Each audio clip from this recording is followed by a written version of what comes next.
नमस्ते तुम्हा सर्वांना. ईद मुबारक. ईद म्हटलं की डोळ्यासमोर येतो तो म्हणजे शाही आणि रसाळ शीरखुर्मा. हा नुसता पदार्थ नाही तर या सणाचा आनंद असतो. आज मी तुम्हाला माझ्या स्टाईलने अगदी दाटसर आणि ड्रायफ्रूट्सनी भरलेला शाही शीरखुर्मा कसा बनवायचा ते दाखवणार आहे. त्यामुळे व्हिडिओ अगदी लास्टपर्यंत नक्की बघा. तर इथे मी घेतलेल्या आहे बारीक शेवया, 1 वाटी साखर, अर्धी वाटी म्हणजे बारीक छोटी 1 वाटी मनुके, कस्टर्ड पावडर 2 चम्मच, तर 8 ते 10 काजू आणि 8 ते 10 बदाम मी येथे 5 तासे पाण्यात भिजत ठेवलेले आहे. 3 विलायची आणि कोरडे काजू बदामसुद्धा मी येथे घेतलेले आहेत. तर शीरखुर्मा रेसिपी बनवण्यासाठी हे सर्व आपल्याला लागणार आहे. तर मी येथे बदामावरची साल काढून ते उभ्या आकारामध्ये कट करून घेतले. काजूसुद्धा मी कट करून घेतले. तुम्ही कोणत्याही आकारामध्ये काजू बदाम हे कट करून घेऊ शकता. टोटली तुमची चॉईस. तर विलायची आहे ना, आपल्याला मिक्सरच्या भांड्यामध्ये हे टाकून बारीक करून घ्यायचं आहे. विलायची हे कमी असल्यामुळे म्हणजे कमीच लागतं. विलायची हे 3 विलायची मिक्सरच्या भांड्यामध्ये टाकून घ्यायचं आणि ते बारीक करण्यासाठी हे आपल्याला 2 ते 3 चम्मच यामध्ये साखर टाकून हे बारीक करायचं, म्हणजे विलायचीची छानशी मऊ अशी पावडर बनून तयार होते. आणि याच भांड्यामध्ये आपल्याला आहे ना काजू आणि बदाम न भिजत ठेवलेले ते सुद्धा टाकायचं आहे, म्हणजे शीरखुर्माला दाटसरपणा येतो. 5 ते 6 काजू आणि 5 ते 6 बदाम मी इथे टाकते. तर याचे आहे ना आपल्याला फाईन पावडर हे तयार करून घ्यायचं आहे मिक्सरच्या भांड्यामध्ये टाकून. तर हे पहा, याची पावडर हे बनून तयार झाली. पहा, शाही शीरखुर्म्यासाठी नेहमी फुल फॅट मिल्क वापरायचं. यामुळे शाही शीरखुर्मा नैसर्गिकरित्या दाटसर होतं. जर तुम्ही गाईचं दूध वापरत असाल तर त्याला थोडं जास्त वेळ आटवावं लागेल. दूध उकळत असताना कढईला जी शाई जमा होते ती चमच्याने खरडून पुन्हा दुधात टाकायचं. यामुळे शीरखुर्म्याला ती रबडीसारखी टेक्स्चर मिळते. आता कढईत आपण 1 मोठा चमचा साजूक तूप घेऊया. तूप हे गरम झालं तर यामध्ये आपण ड्रायफ्रूट हे घालणार आहोत. तर येथे मी 2 चमचे मनुके, काजू आणि बदाम हे कट करून घेतलेले यामध्ये टाकून घ्यायचे आणि हे मंद आचेवर आपल्याला हलके कुरकुरीत हे करून घ्यायचे. पण लक्षात ठेवा, गॅसची फ्लेम एकदम मंद ठेवायची. जर गॅस मोठा केला तर ड्रायफ्रूट वरून जळतील आणि आतून कच्ची राहतील.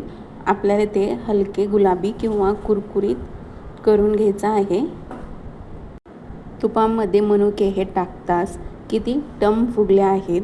हे दिसायला तर छान दिसतातच, पण खाताना तो आंबट आणि गोड स्वाद येतो, तो अप्रतिम असतो.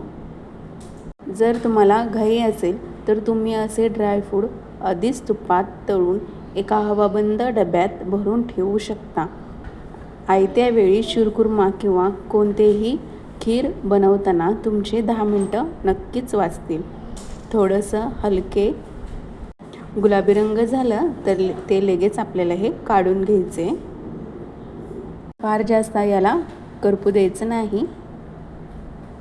आता थोडंसं कढईमध्ये तूप हे शिल्लक आहे. या तुपामध्ये आपल्याला शेवई हे टाकून घ्यायचं आहे. तुम्हाला कितपत म्हणजे कोणत्या प्रमाणामध्ये शीरखुर्मा बनवायचा आहे त्यानुसार शेवई तुम्ही टाकून घ्या.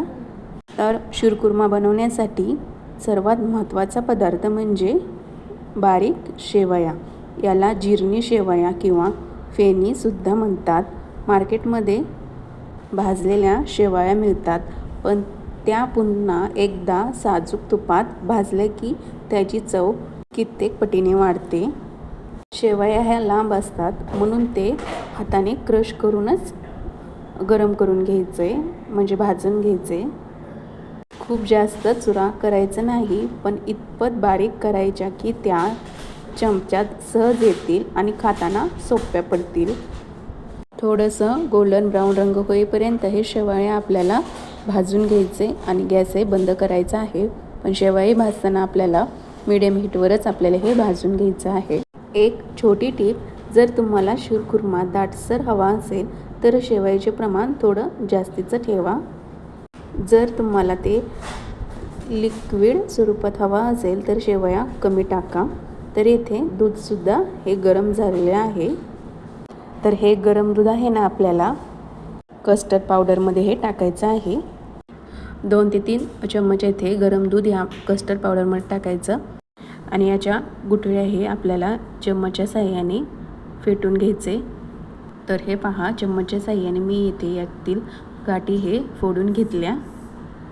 तर हे आहे ना आपल्याला गरम दुधामध्ये टाकायचं आहे. म्हणजे दुधाला हा दाटसरपणा येतो आणि क्रीमी टेक्स्चर येतं.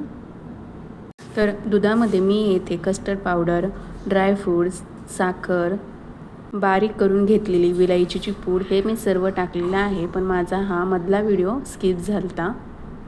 आता याला आहे ना छानशी अशी उकळी येऊन द्यायची आहे. गॅसची फ्लेम हे हाय हीट ठेवा. उकळी आल्यानंतर ते मीडियम करा. हे छान असं शिजून झाल्यानंतर यामध्ये भाजून घेतलेले शेवाळे हे टाकून घ्यायचे.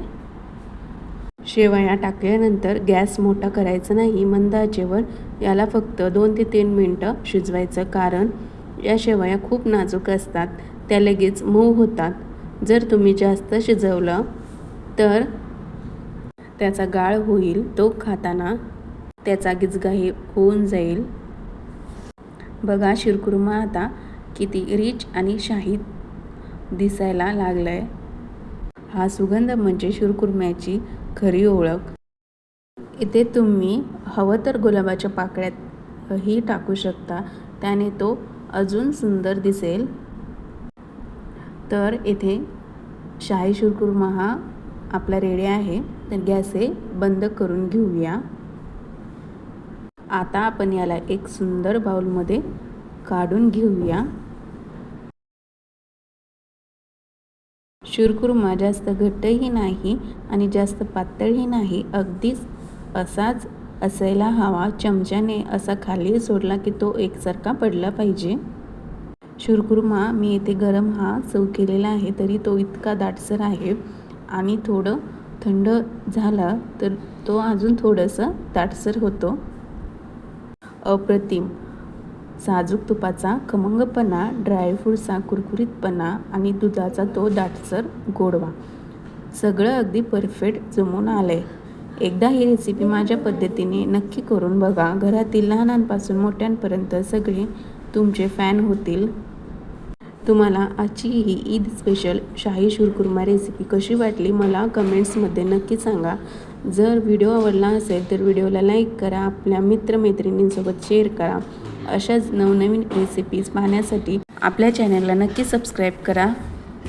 पुन्हा भेटूया अशाच एका नवीन आणि चविष्ट रेसिपीसोबत. तोपर्यंत तुम्हा सर्वांना पुन्हा एकदा ईदच्या खूप खूप शुभेच्छा. आनंदी राहा आणि छान छान पदार्थ बनवत राहा. धन्यवाद.